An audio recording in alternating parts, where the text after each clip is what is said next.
Welcome back to the Business Book Club, where we take the most inspiring and impactful books in business, mindset, and leadership and break them down into short, practical summaries you can use right away.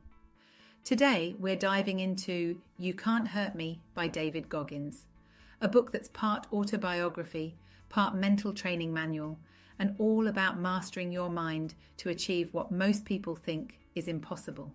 If you've ever felt stuck, overwhelmed, or held back by your own limits, this book will wake you up. Goggins believes that when your mind tells you you're done, you're really only at 40% of your capacity. The remaining 60% lies beyond comfort, beyond fear, and beyond excuses.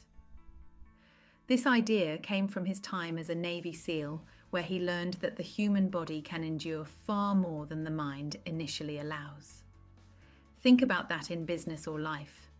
How often do we stop at the first sign of difficulty? When a deal falls through, a project gets messy, or the pressure builds? Goggins would say that's just your 40% talking.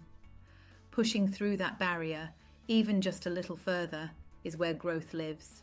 Goggins uses the analogy of callusing your mind, the same way your hands toughen with repeated use. Each time you face something uncomfortable and don't quit, you build mental calluses. He intentionally sought discomfort, waking up at 4 a.m. to run, tackling challenges most would avoid, because he knew comfort breeds weakness and adversity breeds strength. In business terms, this means embracing hard feedback, difficult conversations, and setbacks as training, not punishment. The more you expose yourself to discomfort, the less control it has over you. One of the most practical tools Goggins shares is what he calls the accountability mirror.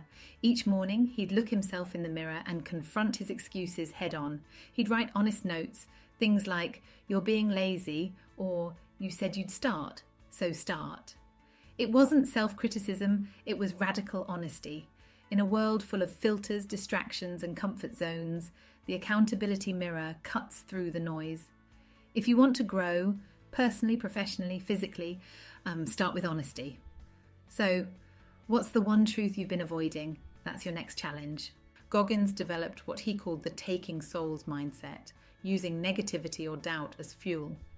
When people underestimated him, mocked him, or tried to break him, he flipped it into motivation.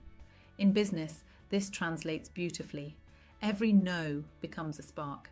Every obstacle becomes proof that you're still in the game. Instead of letting critics drain your energy, let them sharpen your focus, because the best revenge isn't getting even, it's thriving while they're still talking. One of Goggins' most famous lines is, "Motivation is crap. Motivation comes and goes. Discipline is what gets you done. Motivation gets you started. Discipline keeps you going long after you've lost interest." He says it's about mastering the governor in your brain, that voice that says, "I'll do it tomorrow." The truth is, greatness doesn't come from inspiration. It comes from repetition, doing the hard thing when you least feel like it. That's where results are made. David Goggins isn't asking you to live like a Navy SEAL. He's asking you to stop living below your potential. The book is a reminder that comfort is the enemy of growth, and that strength, resilience, and success are built in the moments you choose not to quit. So here's your reflection for today. What's your 40%? Where have you been holding back, telling yourself it's enough when you've got so much more in the tank? Start small. Push a little further today than you did yesterday. You'll be amazed at what you're capable of when you stop letting your limits win. If you enjoyed this summary, subscribe to the Business Book Club and share it with someone who needs that extra push today. Because as Goggins says, you can't hurt me.